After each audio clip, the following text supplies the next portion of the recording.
I would like to say something about what we have in Genesis before Genesis, the section on Abram, our first paragraph. Before that, the first 10 chapters of the book of Genesis are actually telling the story of the creation of Adam and the existence of the universe and of humanity in the first generations.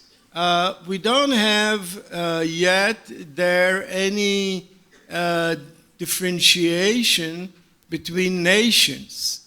So when God wants to speak and to make covenant, it is with the entire body of humanity.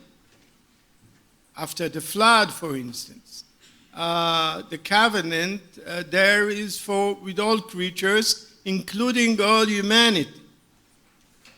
And there is no possibility of the election of specific nations before nations did not exist. It is only where humanity stopped to be a full one body of people and was divided into nations, that there is a possibility of electing one people or one person and later a people from all humanity. And this is the context of the call to Abram in Genesis 12 that we have in the first paragraph. It is only after the division of nations, which took place according to Genesis 11 in the context of the building of the Tower of Babylon, that God decided to separate the nations. The mass of human beings trying to compete with God to build a tower which will reach heavens caused God to say, I have to divide them, because when they are united, it is a problem of competition. I want them to be separated to different nations. And this is the end of the story of the Tower of Babel. So this moment, the transition between Genesis 11, the story of the building of the tower, to the call to Abram, is actually a major shift in the book of Genesis, and I would say in the Torah generally, because from that moment onward, it is not humanity which is in the center of the story, but the story is becoming a private story of Abram and his descendants, and later on the people of Israel who was built out of Abraham. And actually, this is not just in the Torah. When we will continue after the Torah to Nevi'im Rishonim, we will have the same tendency. Israel is in the center. God rarely is interested in other nations. So, and there is no hope in this part of the Bible, from Genesis 11 till the end of Nevi'im Rishonim, till the end of the book of Kings, there is no really a hope for restoration, namely that to go back to the beginnings, to the situation when all humanity was united in its relationship with God. It is taken as it is. This is my Tanakh, and this is, here is end of Melachim Bet, and this is beginning of Isaiah. So you can see it's approximately half and half. So I would say the first half, after the first 10 chapters of Genesis, is entirely about Abram, his descendants, the nation of Israel. This is the story. It is only when we come to the second part that there is some hope that in the future it will be changed and all nations would come and seek the God of Israel. So actually, according to the Torah, the move from Genesis 11 to Genesis 12 is very, very significant. It is critical and also irreversible. Irreversible. Okay, after this general introduction, and we will have to ask ourselves, what happened here? Why did Isaiah come with new ideas? But now let's go to the paragraph itself. And we are speaking about paragraph 1. And my question to you was, why was Abram elected? Do we have here any reason for the election of Abram? The plain answer is no. Nothing is said. Why did God decide to call Abram, to speak to Abram? After the division of nations, there is a place for private story. But why Dafka, especially this person and no other? So why did he call Abram and not Knohl, his brother? No reason is given. No reason is given. Was Abram religiously different, according to this section, from his family, from his father?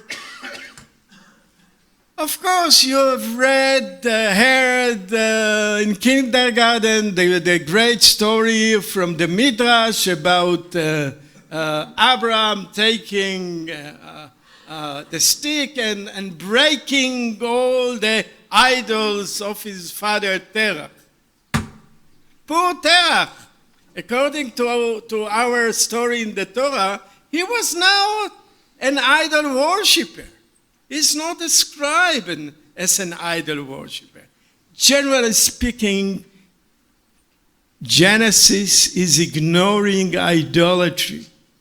Few hints about idolatry with the story of Rachel and Teraphim. I would say Teraphim is not serious idolatry. It's a liminal idolatry. It is probably the icons of the parents, the deceased parents who were in a way taken care. It was the custom to serve them with food and meal and water every day. This is probably Teraphim. It's a Hittite word, tarpi, which refer to the family practice. So it's not kosher with badats, but it's not treif. It's not fully treif. Okay? It's a liminal situation. Real avodah zarah is not mentioned in the book of Genesis. It's not a problem. Idolatry is not a problem in the book of Genesis. Never. So, Terach, according to Genesis, was a believer in the one God, like Abram and the rest of the family. So the question becomes even stronger. If everybody was frum, why did he decide to talk to Abram? No answer. Mystery. Election is mystery. This is what we get from the story of Torah about the call to Abram. No reason is given. Later on, God would say good things about Abram. למען יתעתיב כי יצווה את בניו. This is in the story of Sodom. But here, at the beginning, nothing is said that he was good, better than others. Election is mystery. It is the mysterious will of God. No reason is given. When we come to Joshua 24, we have some difference. Unlike the Torah, which ignores idolatry in the book of Genesis, Joshua 24 says clearly, your father, I will quote from the Haggadah Shel Pesach, you know it. מתחילה עובדי עבודה זרה היו אבותינו שנאמר, and then the quote, Joshua 24. At the beginning, our forefathers were idol worshippers. And the proof, no proof from the Torah because it is never said in the Torah, but Joshua 24 comes and said, no. Maybe the Torah did not want to reveal it, but there is some problem in our ancient fathers. They were idol worshippers. Terach, the father of Abram and Knohl, beyond the river, they serve other gods. And then Joshua said, in the name of God, and I took Abram, your father, and I led him to the land of Canaan.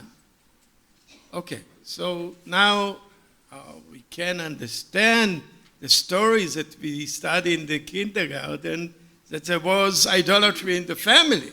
It's not just a fanciful story of the rabbis. It has some base in the Bible, not in the Torah, but in the Bible. But the question again, was Abram different according to Joshua 24? When the entire family served other gods beyond the river, was he different? Did he protest against the idol worshipping of his family? No, nothing is said.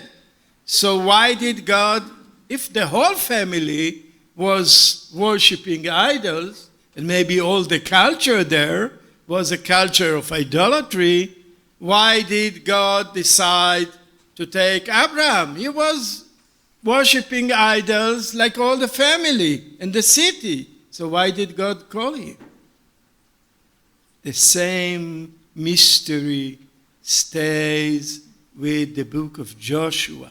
No reason is given to the election of Abram. At least we can see here that the call of Abram is connected with some religious transformation. According to the story of Genesis, nothing is said about Abram as being converted from one religious behavior to other religious behavior. Yes? When we say that Abram is the father of all converts, this is when we call Aliyah for a convert and we say the son of Abram, this is not based on the Torah. In the Torah, Abram did not make any change in his religious beliefs. He was monotheist in beyond the river, and he stayed monotheist. No, he's not a convert.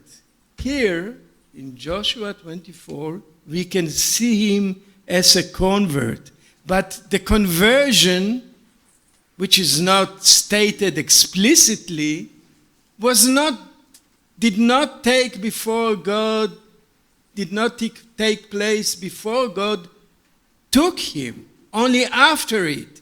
It is not in the merit of his religious behavior that he was called. He was called because this was the pure wish and will of God. I would say arbitrary.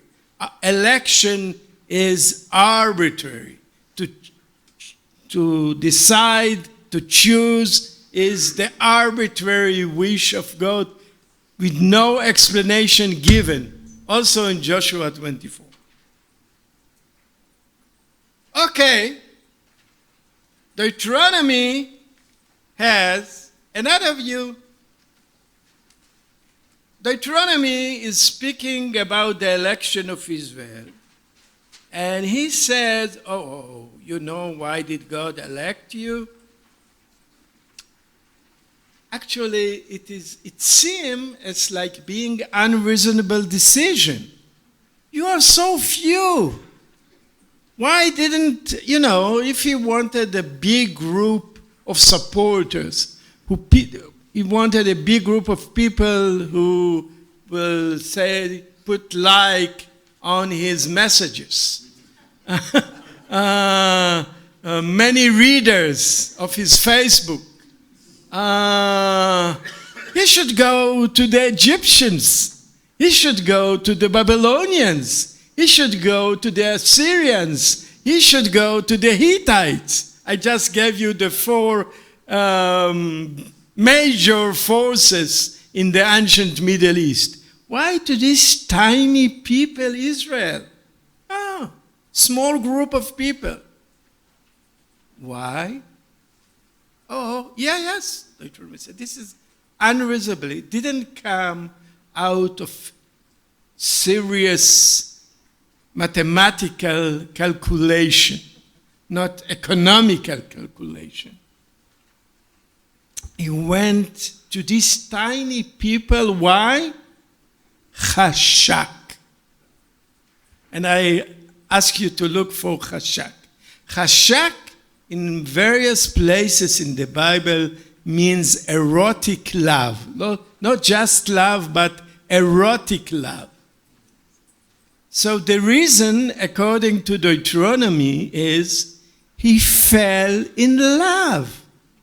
Why did God call Abram? Because he fell in love with him. רק באבותיך חשק השם לאהבה אותם. He fell in love with your forefathers to love them. Okay, now we try to, we start to understand something. It was not that arbitrary. He fell in love. But let me ask, why did he fall in love with Abram? Was Abram nicer, better than all his brothers, all the neighbors in Ur Kasdim or Haran? No, he fell in love. Love is a mysterious thing. I know of some couples when, his friend, her friends, they ask, why did she pick him? It's so strange. And the father and the friends of the boy say, he felt crazy. He will leave her after a month. And they are married for generations happily. Why? Mystery of love. No reasonable decision, just pure love. So this is what happened to God.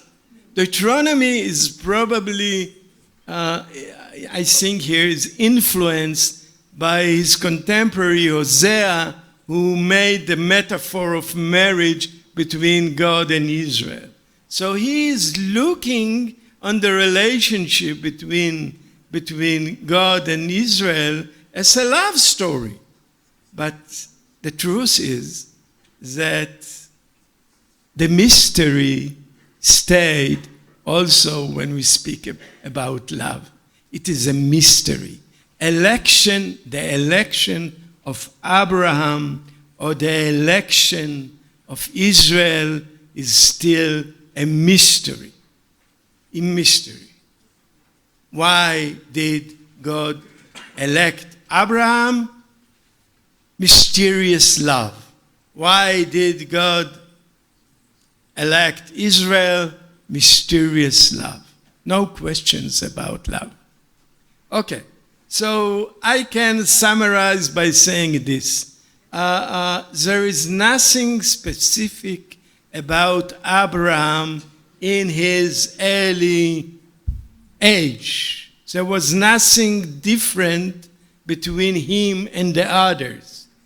God decided to elect him because this was God's will, or in Deuteronomy, because he fell in love with him. A mystery. Election is mystery. Besides this line about the election of Abram and Israel as a story of love story, Deuteronomy has within it another different tradition which speaks not about election at all, but about a lottery. And we see it close to the end of Deuteronomy in the Song of Ha'azinu. I will read the Hebrew with the version and then the English with the version. זכור ימות עולם, בינו שנות דור ודור, שאל אביך ויגדך זקניך ויאמרו לך, בהנחל עליון גויים בהפרידו בני אדם, יצב גבולות עמים למספר בני ישראל. This is what we have. Qumran, the Dead Sea Scrolls, and the Septuagint has different version here. Instead of בני ישראל, בני אלוהים. כי חלק אדוני עמו, יעקב חבל נחלתו. Remember the days of old. Consider the years of many generations. Ask your father, and he will show you. Your elders, and they will tell you.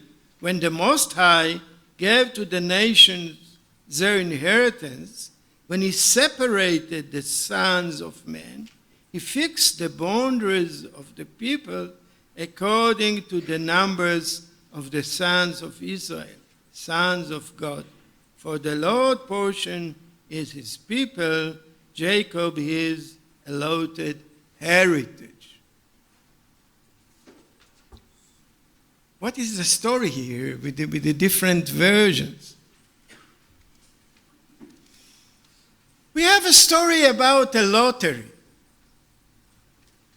It is also told, it is interesting, in a very interesting Midrash, Pirkei de Rabbi Eliezer.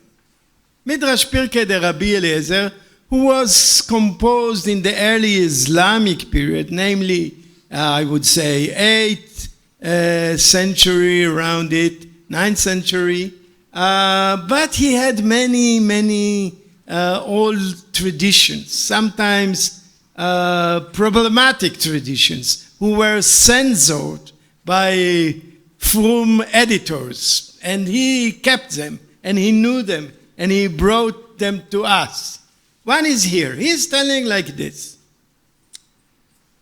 When God, the story of the Tower of Babylon, remember. So it is said, God is saying, Erdana ve'ere. He wants to see what they are doing here with the building of the tower. So Pirkei de Rabbi Hillel said, ירד הקדוש ברוך הוא ו70 מלאכי השרת עמו. God descended from heaven with the 70 angels to see what's going on earth. Then they saw the tower, they understood the threat to heavenly family because of the united humanity, and God decided to divide the nation, to separate the nations. But he wanted also to give every nation under the rule of one angel. So how shall we decide who will get Egypt? Which angel will get Egypt? If I will give Egypt to Michael, Gabriel will come and complain, oh, no, I wanted Egypt. Give him Babylon. I want Egypt. I like the pyramids. I want to rule. Okay? So God said, oh, I can't just decide. I have to make a lottery. So he said, Gabriel, come. Give me your hat. Michael, you have a very nice script. So write the names of 70 nations. And they had like Tzetalach, in Yiddish. I don't know how to say it in English. Tzetalach, how should you translate Petek into English? Piece of paper, okay? Okay, good. Tzetalach is much more musical. Okay, so this, and say, come, each of you, take your Tzetalach. So Michael came, and Gabriel came, and Raphael came. And the Kadosh Baruch Hu himself, he was part of the story. So he came, took his Tzetale, and opened it, and there it was written Israel on it. What was his feeling in the moment of the lottery when he got Israel? Was he happy, unhappy? According to Pirkei de Rabbi Eliezer, he was very happy at the time.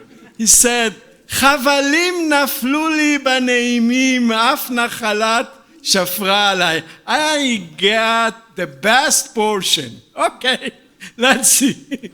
But this is the story, okay?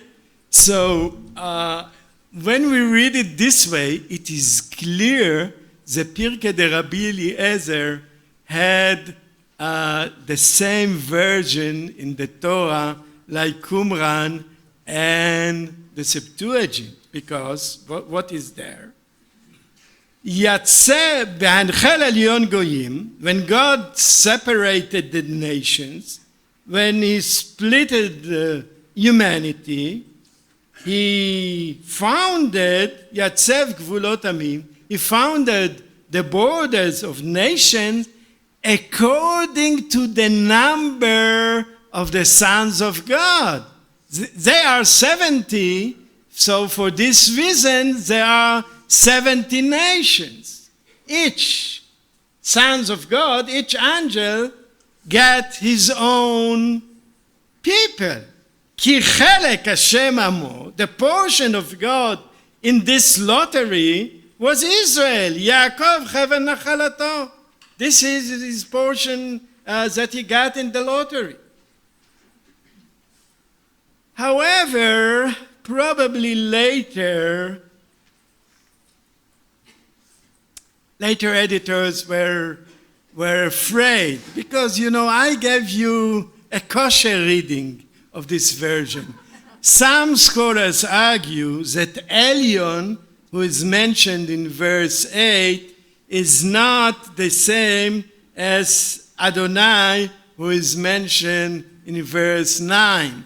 Namely, there was the great-grandfather, Elyon, who is in Canaanite religion, his already in elderly people, moving to elderly house, and he wants to divide the earth among all the descendants, and Adonai is one of those who are grandchildren, chas v'sholom, of Elyon. You can read it this way. Some scholars insist on it, probably because of the danger of reading it in this way. It was changed to Lemispar Bnei Israel, which has no sense. Why? What is the connection between the number of the people?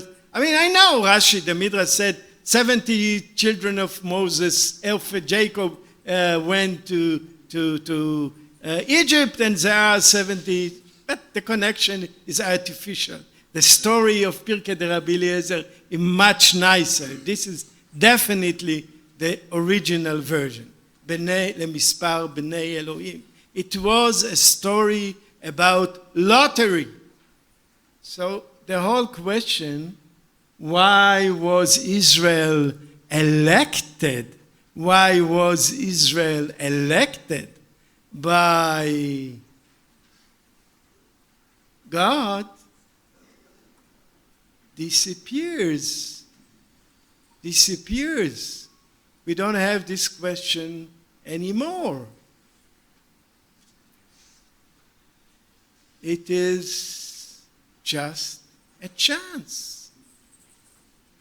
He did not love them. He did not want them. He did not ask to be their God. Mazel. It was his mazel to get Israel. Beshert. I'm using Yiddish too much. You will think that I'm so good in Yiddish. Don't make an exam on me in Yiddish. My Yiddish is very poor. You know, my parents, Alehem Shalom, they were born in Poland. So they went to a Polish school, but they learned Ivrit in Bnei Akiva, and when they came to Israel, they decided to speak Ivrit.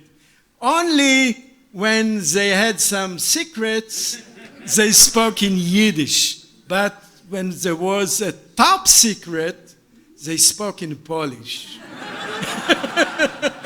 So I was invited by the University of Warsaw to give a lecture there some years ago. I said, you know, Yiddish, secrets in Yiddish, it was a weekly event. So I got some Yiddish. But secret in Polish was 1 year occasion. So sorry, I can't talk to you in Polish.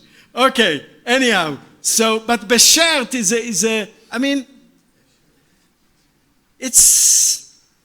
there is no will of God to take Israel out of all other nations. This is radical. The other radical aspect of the lottery theology, I will call it lottery theology, is that at the same way, like we became the portion of God, the other nations are portions of the other under the other heavenly beings outside of God. And this is what we see in Deuteronomy 4, in source number 6. There is a strict prohibition against idolatry. It starts, for your own sake, therefore, be most careful, since you saw no shape when the Lord your God spoke to you at Horeb out of the fire. You saw nothing. You just saw the fire. So any shape, any image that you will make, even from a wish to worship God, might be a mistake, because it is not said here that he doesn't have an image. It is not Maimonides. It is not a statement that God does not have an image. It is a statement that you did not see at Sinai this image. So any artistic representation that you will create for Hashem is probably a mistaken one. So don't worship any image. Nothing. No, in the shape of animal, a bird. And then it is said in verse 19, "ופן תישא עיניך השמיימה, וראית את השמש ואת הירח ואת הכוכבים, כל צבא השמיים, ונידחת והשתחווית להם, ועבדתם, אשר חלק השם אלוהיך אותם לכל העמים תחת כל השמיים, ואתכם לקח השם." So the English. "And when you look up to the sky and behold the sun and the moon and the star, the whole heavenly host, you must not be lured into bowing down to them or serving them. This the Lord your God allotted to other peoples everywhere under heaven, but you the Lord took," etc. So actually, if we look about the culture, the cultural and religious situation of the world in the time of Deuteronomy. There was this tiny land of Israel where there was a people of Israel worshiping Hashem. In all other countries,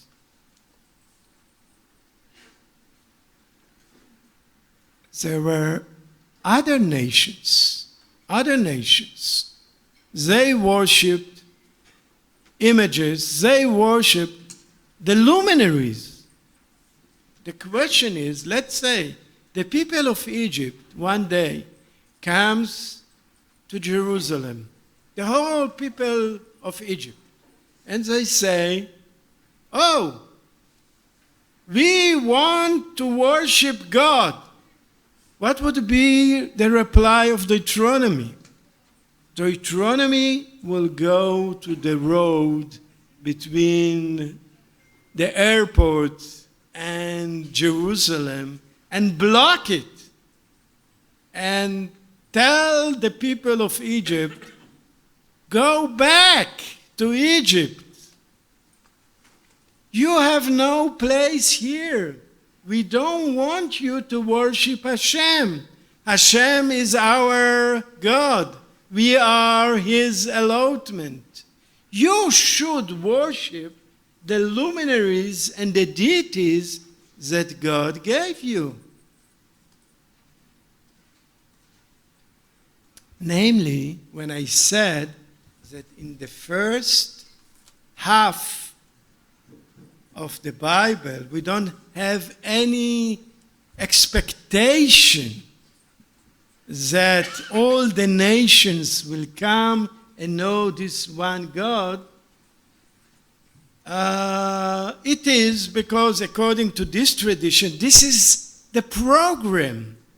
This how it should be, that only Israel is the portion of God. Only Israel is commanded to worship God. There is no place to share Hashem with other nations. They should stay and serve the divinities, the luminaries, the heavenly beings that they are their patrons, according to the lottery at the beginning. Namely, what I would like to argue, this is a very conservative, not with any reference to the movement, very conservative model of thinking. Namely, the situation that we see now in the universe, now in the time of the Bible, it is the ideal situation. It should stay like it is. individuals can come and join us. We will not reject them. When Naaman, the commander of Aram, he had leprosy, wanted to be healed by Elisha, and after he was healed, he wanted to worship God. Okay, we can accept individuals, but not full nations. Namely, the first half of the Hebrew Bible is actually telling us about a shift from an universal God who had relationship with the entire humanity to a model where God is the ruler of the entire universe, but his story of relation is a very private, exclusive story with Abram, with Israel. Maybe the entire humanity will be blessed by it, as it is saying in Abram, that he will be ונברכו בך כל משפחות האדמה. But this is a secondary impact. It is a private story. The other nations should stay within idolatry. This is the situation. We have only our private relationship with God.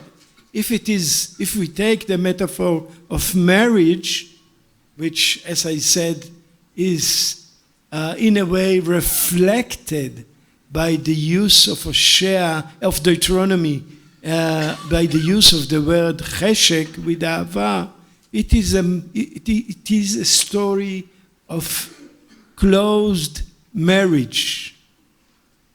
The wife, Israel, and the husband have their private conversation. They have their private discourse.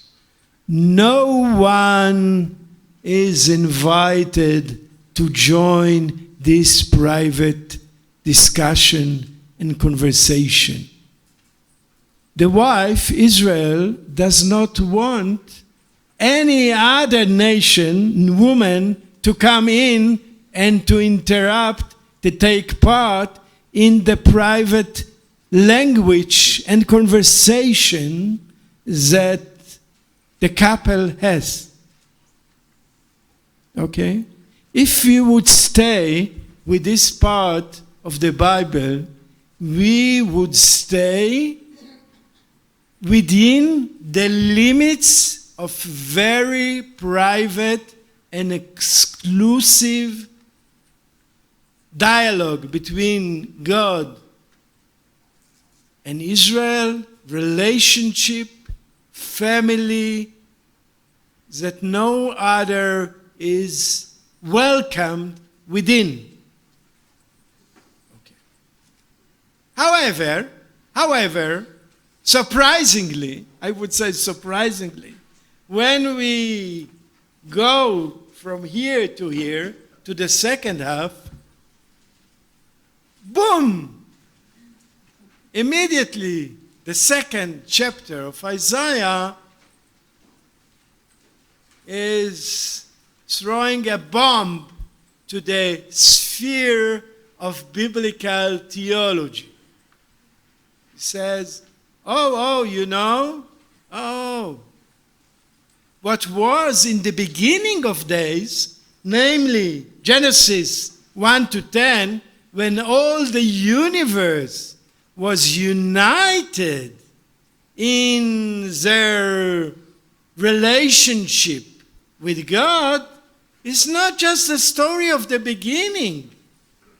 It is also the story of the end. Because at the end of days, it will come again. והדבר אשר, I'm in number 7, page 5. הדבר אשר חזה ישעיהו בן אמוץ על יהודה וירושלים, והיה באחרית הימים, נכון יהיה הר בית אדוני בראש ההרים, ונישא מגבעות, ונהרו אליו כל הגויים. ונהרו אליו כל הגויים. All the nations shall gaze on it with joy. This is your translation here. This is from Nahar, to look. הביטו אליו ונהרו פניהם אל יחפרו. Other translated, they will stream like a river, all the nation to Jerusalem. Anyhow, it is something about the nations looking on the house of the Lord, looking on the mountain of God. והלכו עמים רבים ואמרו, לכו ונעלה אל הר ציון אל בית אלוהי יעקב, ויורנו מדרכיו ונלכה באורחותיו, כי מציון תצא תורה ודבר אדוני מירושלים. Isaiah is doing here a great thing. What does he do? He takes the traditional picture of Aliyah Laregel, that Israelites are coming to the Mikdash in the festivals. But he takes this old picture and fill it with absolutely revolutionary new colors. And what are the colors? It's not the people of Israel who do Aliyah Laregel. It's all nations. They come to Jerusalem. And unlike Deuteronomy, who blocked them on the way, he would say, no. Open the gate. Open the way. They are welcome. Why? Because they want to come to the house of the God of Jacob, ויורנו מדרכיו ונלכה באורחותיו, כי מציון תצא תורה. The Torah of the first part came from Sinai. The Torah of Isaiah is coming from Jerusalem. The Torah of the first part was given only to Israel. The Torah of Isaiah is given to all nations. What is there in this Torah of Zion? The Zionist Torah, I can call it. Well, what is there? I mean, are the nations, are they going to daven 3 times a day? Men, women, together, separately. Would they put tefillin? Men, women, which tefillin? Rashi, Rabbeinu Tam, maybe both. We don't know. Isaiah is not very specific. He's not talking specifically. We actually don't know what exactly he meant by Yoreinu midrachav v'nelcha b'orchotav. Some claim that he only meant the ethical values. I'm afraid that this is not the case, because the word Torah is usually connected with ritual. So there are some rituals that they are going also to perform. Which rituals? I don't know. It's not that important. What is very, very significant is that this is a new Matan Torah. This is a revolutionary second Matan Torah, which, according to Isaiah, widens in a significant and dramatic way the public of the listeners to this revelation. Unlike Sinai, who was for Israel and Israel only, I know the rabbinic statements, but according to the Pshat, it was an issue only for Israel, Sinai. Here, it is for all nations. This is a dramatic move. What else? At the end of the paragraph, Isaiah is saying, ושפט בין הגויים, והוכיח לעמים רבים, וכיתתו חרבותם לעתים, וחניתותיהם למזמרות. לא יישא גוי אל גוי חרב, ולא ילמדו עוד מלחמה. The fact that all nations will come to Jerusalem and accept Hashem as their God, open new gate to the entire, I would say, system of international relationships. Because in the past, nations had fights with other nations about, let's say, territorial issues mainly, or some other issues. And there was no authority in the world that was accepted by all of them as legal. An authority who could decide and say, oh, let's say it's England versus Argentina, Falkland Islands. Okay? Huh? Okay. Okay, there are some people from Argentina here. Okay. Sorry. Okay. I don't want to hurt any national feelings. Okay. In the Isaiah dream, in the Isaiah vision, both of them would come before God and say, Argentina would say, this is my territory, because 1, 2, 3, these are the reasons. England would say, no, it belongs to me. Do. And he will decide. I don't know what he will decide, but because his authority is accepted by all of them, his decision would be accepted by all of them. There is no need to war anymore. And because of that, there will be no more use for all the arms. And all of them, all the huge investments in arms could be now taken and be invested in something which is good for humanity, for agriculture. This is a marvelous move that is opened by the new vision of Isaiah. I would like to suggest a possible background to this dramatic vision.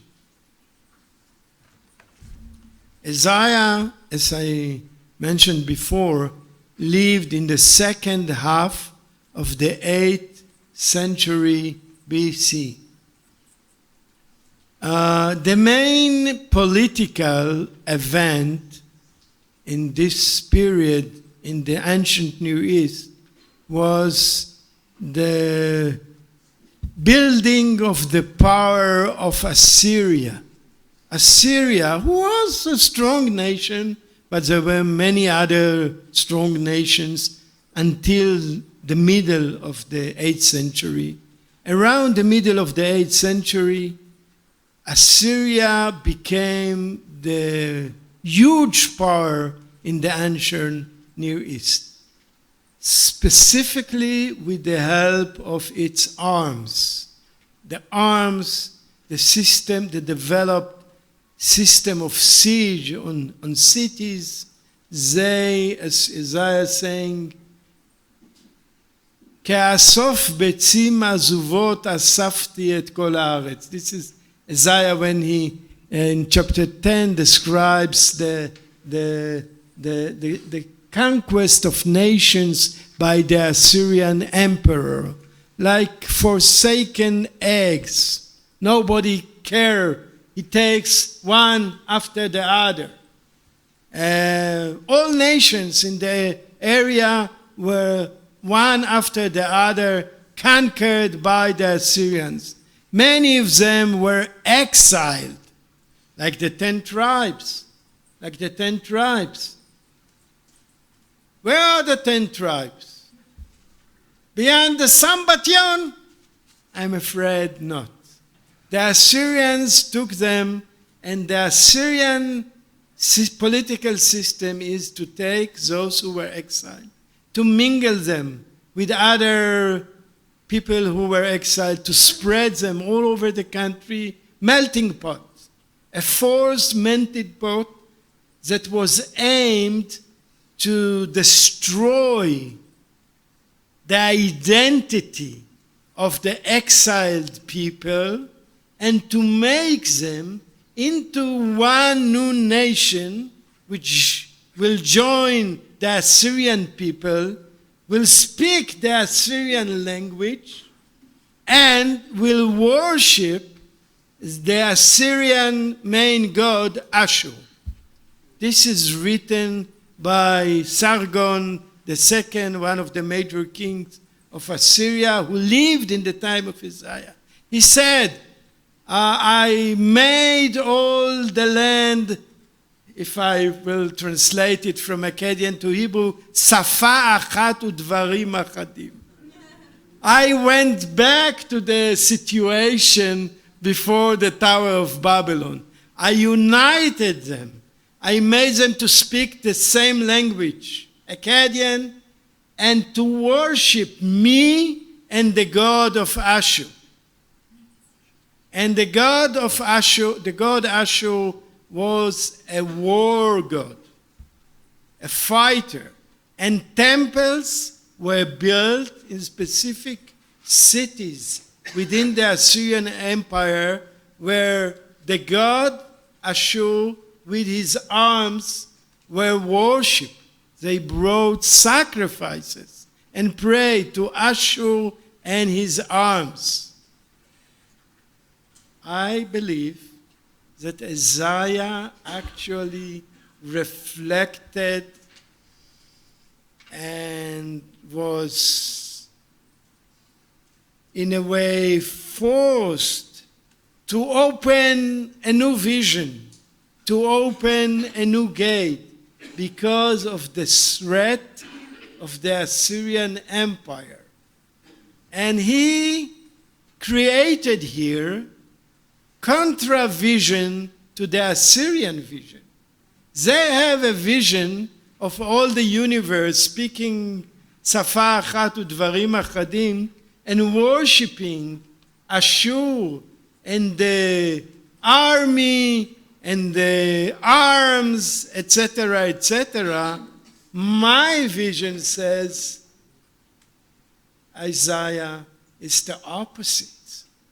All humanity is united in Jerusalem with worshiping God and with establishing not war, but eternal peace, which will cause to the destruction of arms.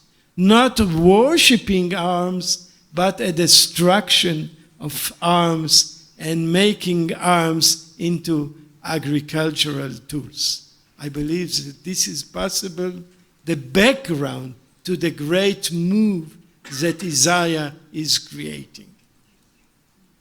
So this is the reason why we see here in the second half of the 8th century, in the time of the creation of the Assyrian ideology, we see the change in biblical theology with the coming of Isaiah and his vision. I'm sure that not everybody was so happy about Isaiah's vision. One of his contemporaries, who had, I assume, a mixture of feelings about Isaiah's vision, was Micah. They lived in the same time, but in different places.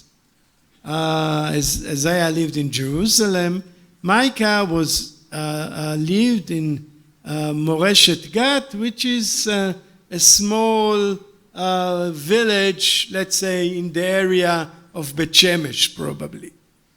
So, but I assume here that the source is Isaiah and Micah is a replica. He changed minor details in the vision of Isaiah, but the most important point is at the end. In verse 5, Ki kol ha'amim, so I'm in source 8 in page 5. Last verse. Ki kol ha'amim ילכו איש בשם אלוהיו ואנחנו נלך בשם אדוני אלוהינו לעולם ועד. But every man shall sit, though all peoples walk each in the names of its gods, we will walk in the name of the Lord our God forever and ever. What does Micah do to Isaiah's vision? He said, oh, come on, friend, it's very beautiful. It's very beautiful, but isn't it dangerous? Going back to the marriage metaphor, we are the bride. Do you actually want other women to come to the story? That God, we are used to be his only beloved wife. Do you want him to have other wives in the same house, in the same room? I don't know, in the same bed? I don't know. This is ridiculous. I would suggest, my friend Isaiah, come a little bit. Okay, I understand you are moved by the Assyrian vision. I understand everything. Let's take it in a more, I would say, moderate fashion. Okay, they will come to Jerusalem, but this is not something significant. Let's say this is like a tourist. They come, they see Jerusalem. So, oh, Jerusalem is very beautiful. Too hot. The hotels are very expensive.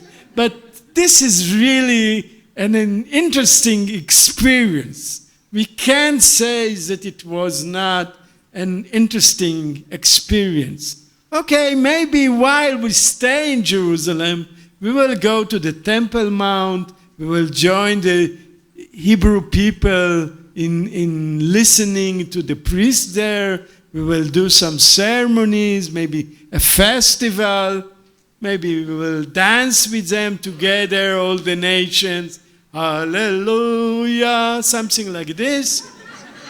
But you know, at the end of the journey, okay, we collected photos and nice experience. We will show it to the neighbors when we go back to our country.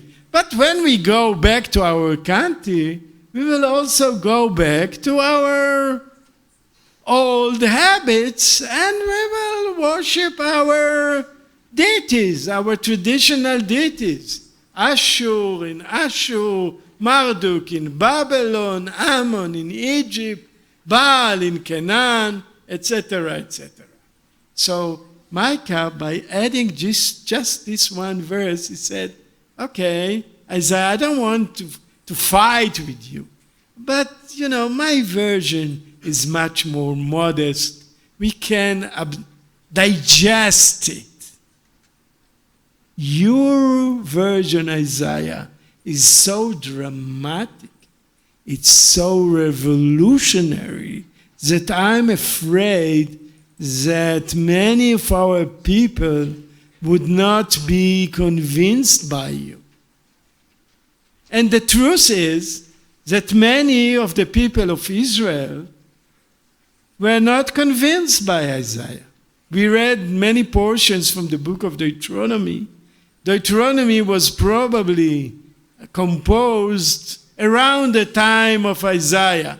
Maybe started a little bit before him, but the publication of Deuteronomy was in the time of Josiah, 100 years after the vision of Isaiah. Deuteronomy doesn't pay attention to the Isaianic vision. He sticks to the old ideology about the exclusive relationship of between God and Israel. Namely, by saying Deuteronomy and Isaiah are contemporaries, I mean it is machloket. It is not that this part is only earlier to this part. Some parts of the Torah are contemporaries to Isaiah, and even later than Isaiah, and they were not convinced by Isaiah. So this is why I said machloket leshem shamayim. It is machloket within the Hebrew Bible, mainly between the Torah and the prophets, about this issue. And the machloket continues to later generations. How we can harmonize the two parts? You will think about it later. This is not my role. I'm the man of machloket, not the man of harmony. I give it to you. I like to hear many voices, not just one voice. This is why I called my book The Divine Symphony. I don't want one instrument. I want all the voices. We can see also, this is very interesting, that Isaiah had great impact about later prophets. Maybe Deuteronomy was not convinced by Isaiah, but later prophets were convinced by Isaiah. And they followed his path, giving it new colors. One is by Zechariah. Zechariah is unit number 9. Unit number 9. Zechariah lived in the time of the return from the exile. He was among the small community. It was small community. Most Jews heard the announcements of Cyrus. You can go back to the land. But they say, oh, this is a great idea, but maybe the neighbor will do it. I have my business. I have my old grandfather. I have to take care. I don't know. Many reasons can be given. Only a small minority of the Jewish people who lived in Babylon went to Jerusalem again. And among them were Zechariah. But Zechariah was aware of the situation of the Jewish communities in the diaspora. And the very interesting picture that he gives us about 10, כה אמר אדוני, in verse 23, כה אמר אדוני צבאות, בימים ההם אשר החזיקו 10 אנשים מכל לשונות הגויים והחזיקו בכנף איש יהודי לאמור, נלכה עמכם כי שמענו אלוהים עמכם. They don't see the mountain from above, like in Isaiah. What they see? They see a Yid, a Jew, who go to Jerusalem. And what do? They hold in knaf bigdo. 10 people, 10 people are grabbing the shirt of this person and say, oh, please, we want to go with you.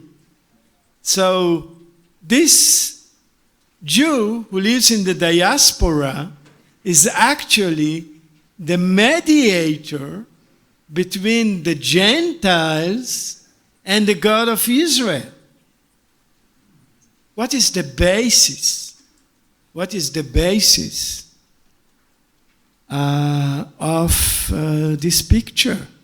It has a real basis, because something dramatic happened when the Jews were moved to Babylon by the Babylonians.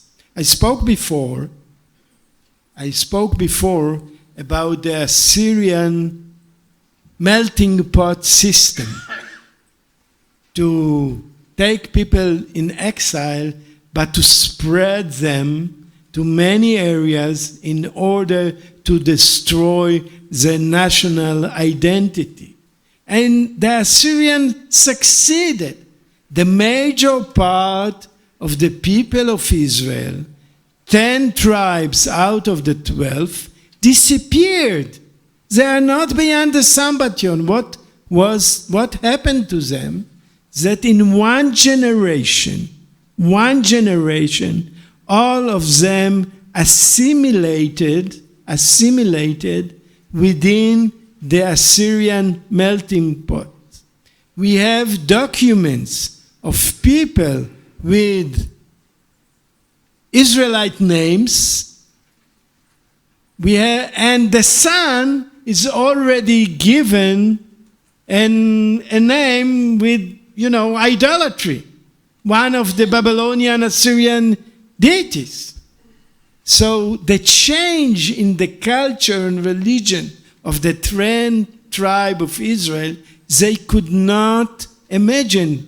They take you from weeks and weeks on the way from, let's say, Shomron to the border of Madai, of Iran, to the Iranian border, and then they sent you to an army unit which has people from 5 different nations. You are in a group with no other Israelites. You have there a person from Ammon, a person from Arab. How can you continue to keep your national identity? All of them were, absorbed in this huge melting pot. When Sennacherib, king of Assyria, came in the last year of Isaiah, this is 701 BC, Hezekiah rebelled against Assyria. And Sennacherib came to Judea. Israel was disappeared already from the map. But Judea is still there. Sennacherib came. He conquered the major city of Lachish, who was the major fortress of Hezekiah, and then many, many other cities and villages outside of Jerusalem. And he exiled the people of these cities and villages. We have a beautiful picture of the siege of Lachish in the British Museum. There's a copy in the Israel Museum where you can see the first scenario of Galus. People are going in Galut with a Pekalach from the city of Lachish to the exile. What happened to these people? They were Jews, not Israelites. They came from Judea. They spoke Yiddish. What happened to them? One generation after that, all of them were assimilated in the Assyrian melting pot. Would Sanherib conquer Jerusalem in this war, 701, this would be the end of the entire Jewish people, because the people of Jerusalem would disappear too, like the other tribes. We would not be here. This book would not exist. Something happened. A miracle, not a miracle, it doesn't matter. Sanherib at the end did not conquer Jerusalem. Jerusalem stayed in the time of Hezekiah. When 100 years later, it was captured by the Babylonians, because the Babylonians defeated Assyria and became the major power, the Babylonians had a different system of exiles. They let the people from Jerusalem and Judea to live together in some communities. One of them was called Tel Aviv. Tel Aviv is mentioned in the book of Ezekiel as a city where people who were exiled from Judea lived. And they lived in their communities, maybe had community centers. They didn't have rabbis, but they had prophets, Ezekiel and others. So they could keep their religious life. The book of Deuteronomy said, when you will go, this is at the end of Deuteronomy, when you will go to the exile, you will absorb and disappear. However, this was true for the people of Israel. For the people of Judea, something absolutely different happened. The Jews in Babylon became a source for knowledge of the Jewish God to the entire country. This is when we start to hear on those hanivdalim el Adonai, those who separate themselves from idolatry and want to join the Jewish people. So this is the picture of Zechariah. The Jews in the diaspora as a tool, as a mediator for spreading the knowledge of Hashem among the nations. This is what we have in Zechariah. So I would say that in short time, Assyria, the exile to Babylon, the Babylonian exile changed dramatically the vision.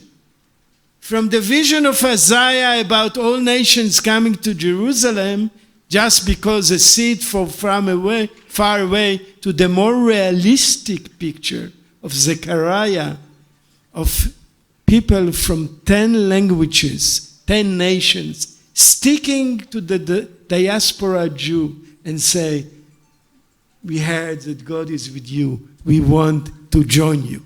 This is the end of the story as we see it in the book of Zechariah. Sorry, I don't have time to cover the other interesting sources, maybe in other opportunity.